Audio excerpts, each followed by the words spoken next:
It is very confusing. I still feel confused. It was tough to see your family like that, and I've never seen anyone like it. On a quiet Tuesday in 2016, the Tromps, a wealthy, normal family of 5, walked away from their successful Australian berry farm and drove into a nightmare. They left their front door open, their phones on the table, and their sanity behind. No one was chasing them. There was no debt, no illegal substances, and no killer. Yet, they fled 1,600 kilometers until they collectively unraveled. It wasn't a kidnapping. It was a ghost story, where the ghosts were all internal. To understand the end, we have to look at how the wheels fell off. The departure. The Sylvan Berry Farm wasn't some dilapidated shack in the middle of nowhere. It was a thriving, multi-generational success story nestled in the lush hills of Victoria. By all accounts, the Tromps were the gold standard of having it together. They were hardworking, tight-knit, and wealthy. But on August 29th, 2016, that image shattered. When the police eventually entered the farmhouse, they didn't find a crime scene, but they found something arguably creepier: a life left in mid-motion. Border situation, and New South Wales Police are helping us with that at the moment from their end as well. It was as if the family had been raptured. The front door was swinging wide open. The keys were still sitting in the ignitions of the family's other cars.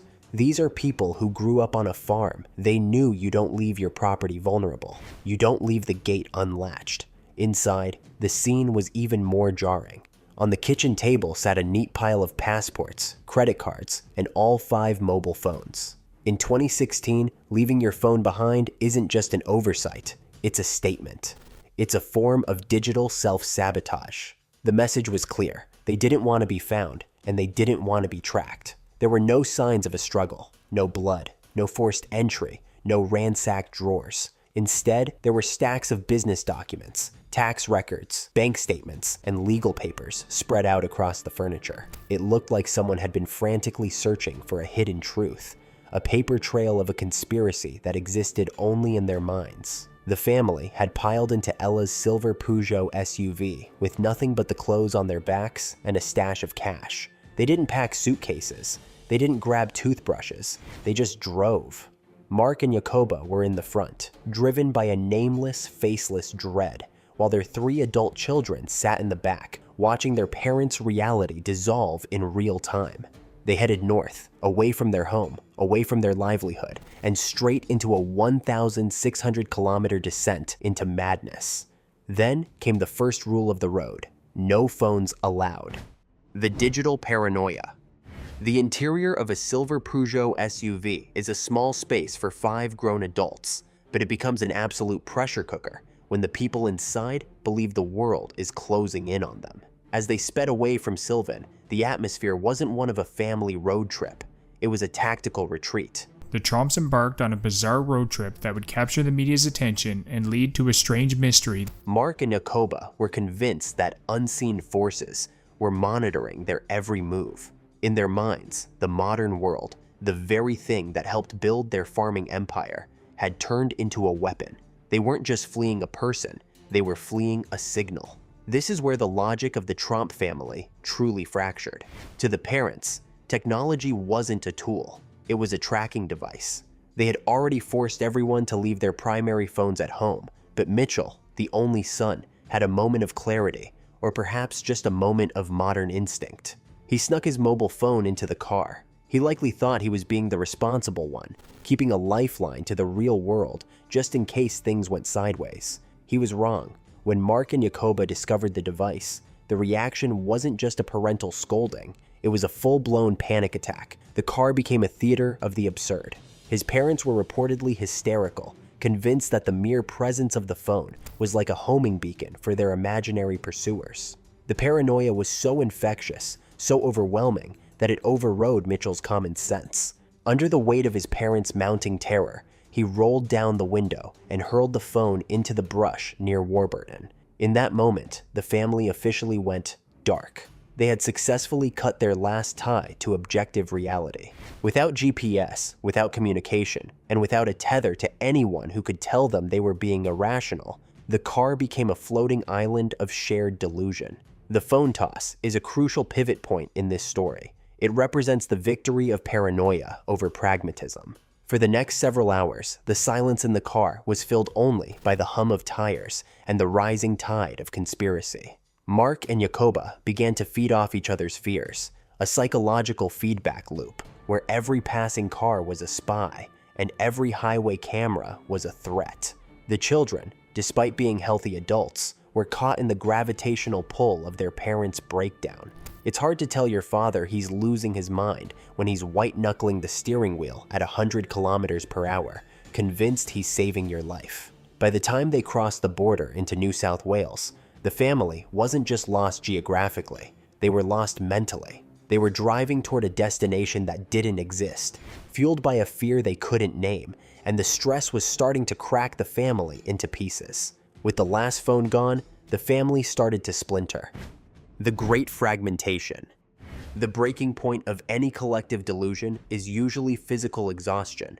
By the time the Tromps reached New South Wales, the adrenaline of the initial flight had faded, replaced by the jagged, shaky reality of sleep deprivation.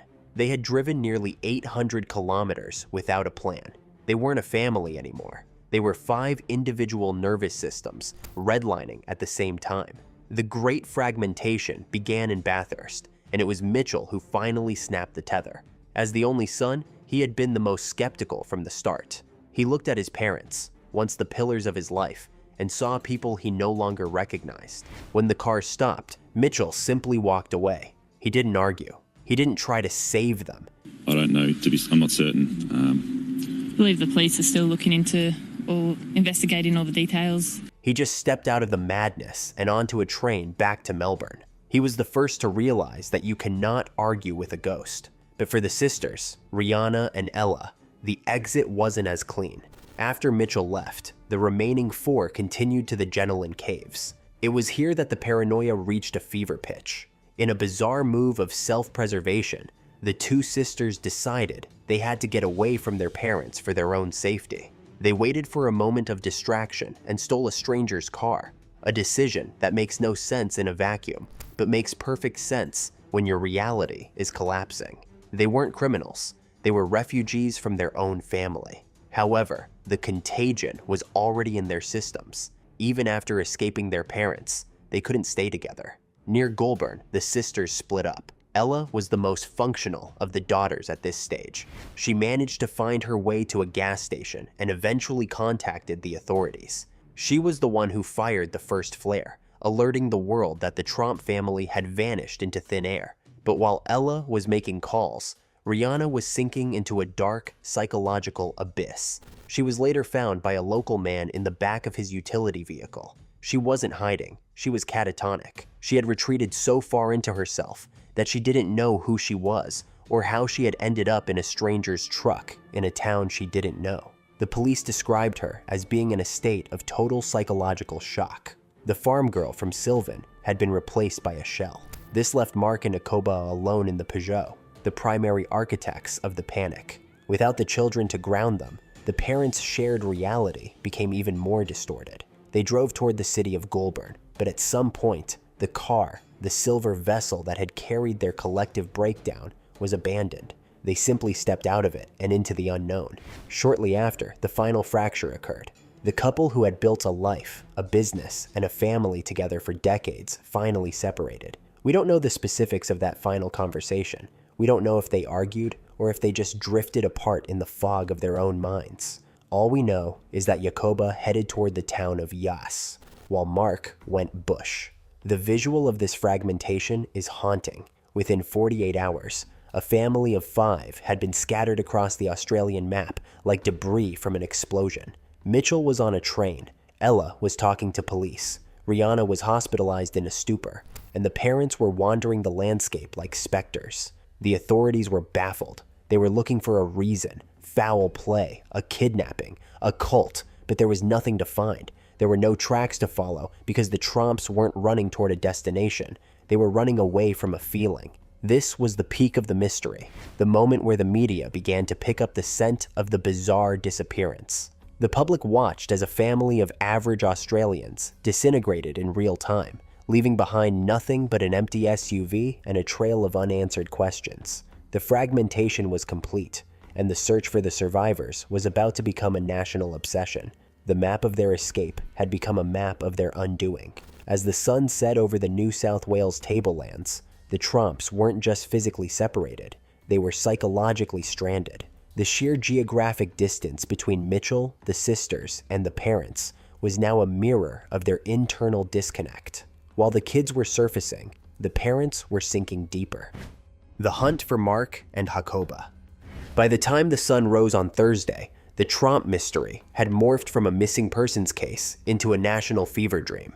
The silver Peugeot was found abandoned in the Victorian town of Wangaratta, but the people who had occupied it were long gone.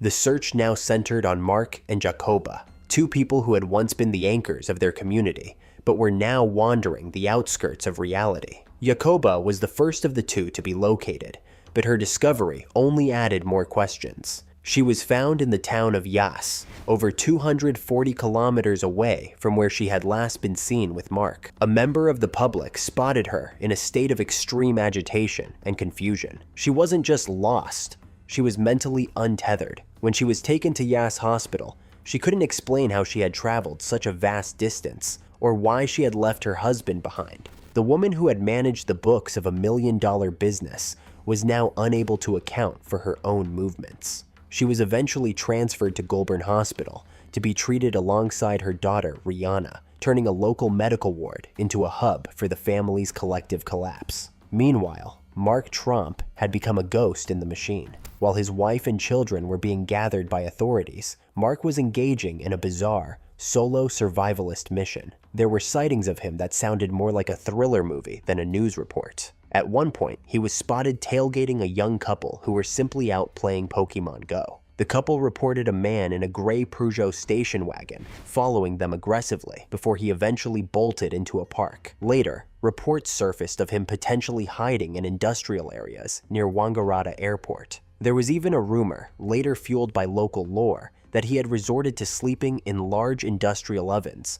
or warehouses to avoid detection by police thermal imaging. For 5 days, Mark evaded the law. He wasn't a criminal with a plan. He was a terrified father who believed he was being hunted. He was seen jumping out of moving cars and disappearing into the thick Victorian bushland. When he was finally spotted by a passerby on a Saturday night near Greta Road, he looked less like a successful farmer and more like a man who had been through a war. He was dehydrated, disheveled, and still vibrating with the remnants of his paranoia. Even as he was being led into the Wangaratta police station, the defiance remained. He famously gave the waiting media the middle finger as he was driven away. It was a punchy, aggressive end to a week of silent terror. The hunt was over, the family was safe, and the sirens were finally quiet. But as the Tromps were reunited, the real work began, trying to figure out what had actually happened in that car. Everyone was found, but nobody could explain why they left. The folie à famille. When the dust settled and the Tromps were back in the same room, the public expected a smoking gun. We wanted to hear about a secret debt to the mob, a hidden substance dependency, or perhaps a toxic leak on the farm that had poisoned their brains. But the toxicology reports came back clean. There were no chemicals, no ice, no carbon monoxide, and no cult. What the doctors found instead was something far more unsettling, because it could happen to anyone. A total psychological glitch known as folie à deux, or in this case, folie à famille. In simple terms, it's a shared delusion. It usually starts with one person, the primary, who has a genuine psychotic break. In the Tromp family, this was likely Mark. For reasons still not fully understood, he became convinced that people were out to get them, and that their phones were being used to track and kill them. Usually, if a stranger tells you the government is tracking your thoughts through your toaster, you walk away. But when it's your father, the man who built your house, pays the bills, and has been your rock for 25 years, your brain struggles to process the disconnect. You don't see a crazy person. You see a protector who is terrified. This is where the contagion happens. Under extreme stress and sleep deprivation, the rest of the family stopped questioning the reality of the threat and started reacting to the reality of the fear. Yeah, there's nothing that I know for sure, but there's possible thing. It's a survival mechanism gone wrong. If everyone in the car is screaming that there's a cliff ahead, you're going to hit the brakes even if you don't see the ledge yet. The Tromps were trapped in a high-speed feedback loop. Mark's panic fed Jacoba's anxiety, which fueled the children's confusion, until the entire car was vibrating with a collective imagined horror. They weren't just a family anymore. They were a single, panicked organism. Psychologists point to the perfect storm of the Tromp lifestyle as a catalyst. They were successful, but they were also isolated on their farm. They worked together, lived together, and relied entirely on one another. When you live in a closed loop, you don't have outside voices to check your logic. There was no neighbor to say, "Hey Mark, you're acting weird."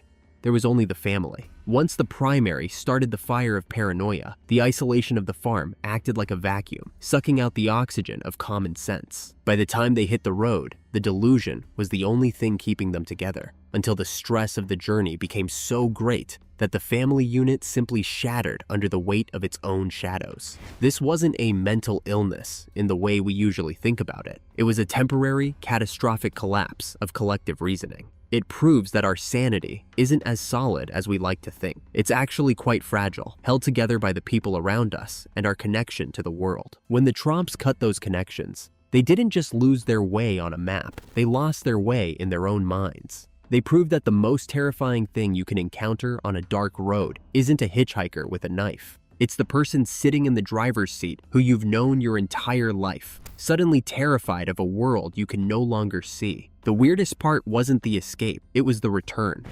The silence of the berries.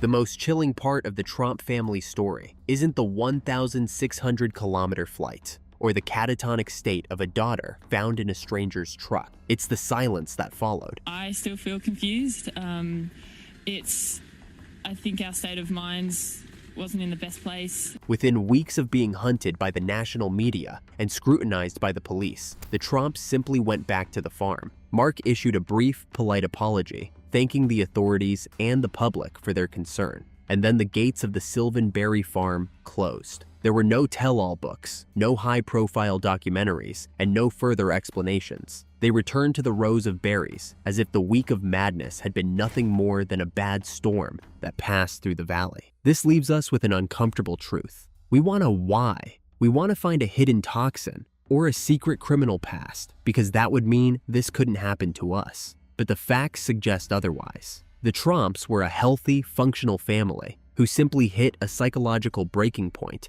and spiraled into a collective glitch. They remind us that sanity is a group effort. Today, the farm is still there, and the family is still together, picking fruit in the same soil where their reality once unraveled. The ghosts they were running from are gone, but the mystery remains. How easily a life can be abandoned, and how quietly it can be resumed. Please share your thoughts in the comments section and subscribe to our channel for more interesting content.